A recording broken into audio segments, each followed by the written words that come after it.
discovered is store managers would manipulate contests. We'd have contests that says if you sell the most specific kind of bean during a 2-month period, you win a prize. Unfortunately, I don't think they quite understand that anything could be tracked in the POS system, and we've monitored employees that have done that, and we've had store managers admit to manipulating contests to win and no longer work for us. I think the best one I can explain is we had a contest that the more gift cards you sell in a 30-day period, the better. And our system isn't smart enough to know yet, so what would happen is a store manager would ring in, let's say, 20 $5 gift cards in the morning. And then during the day, for every cash transaction, they would kind of manipulate the guest to say, if you help us with this, I'm going to swipe this card, I'm going to put your money in the drawer, but then that $5 really offsets not the payment of the order, but payment of the $5 gift card. We started tracking multiple usage of it and found out that, yeah, employees or store managers are manipulating the system. So, Mike, will you speak to everyone to let them know about the overtime prediction? You know, let me get into. Now you're killing me, Scott. Oh, wait a minute. Yeah, duh. Hold on. Sorry. I have to get in the alert.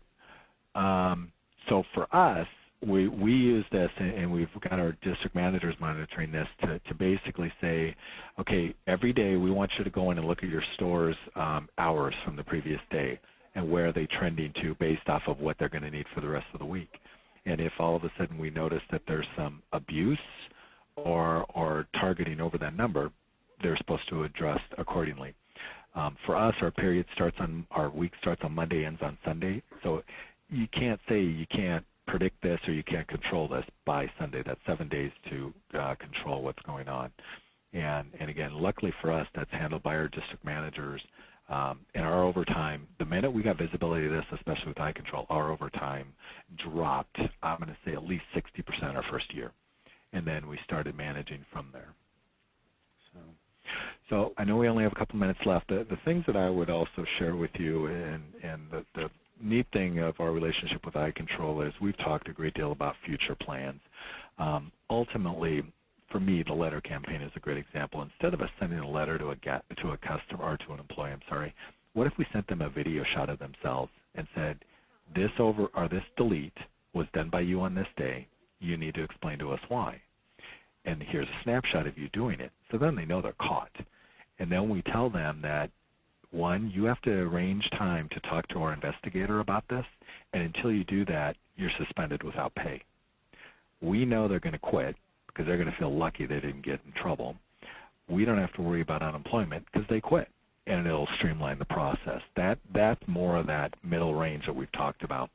We also monitor every letter that comes back to us, and if we have an employee that doesn't give us a legitimate reason why their deletes are so high, they move into the high category and we investigate them. We've also talked to iControl about a risk analysis program. So if we take key components that we think will impact the business, the profit, and we say put parameters around them, and then once we sort it every month, if this volume store and these 8 components are in the red, then that's a store we should be concerned about. There are too many deletes, their cash shortage is too high, their overrings are too high, their shift drinks aren't enough. That's a component. So that we're thinking of an 80-20 rule around that. I'd love to get to a point as we track what's not rung in. And here's how I mean that, Caribou's world. Every time Scott works, and Scott works, let's say 6 to 11, when he works, he rings in 20 cups of coffee. But every time I work that shift, I ring in 100. What's going on? Well, because right now I think we put such a spotlight on deletes. We know what's happening. They're just not ringing the product up now. And so we've got to figure a way to analyze that. And then finally, a case management system. Once you evolved everything into one thing, if you can use exception-based reporting to be your case management, it builds the file for you and everything else to conclude the investigation, it would be so much more effective. So at this point, I am done. I don't know if we have questions or we want to move forward. Yeah, I just want to say thank you, Mike. And for everybody that's on the call, we appreciate your business, and we hope today that we were able to show you how a company's been using our software for 5 years, has developed their own program around their business practices. Instead of reaching every one of you, I think we've exposed you to some new things today, give you some things to think about, and hopefully at the end of the day we can make more money, and that's what it's all about.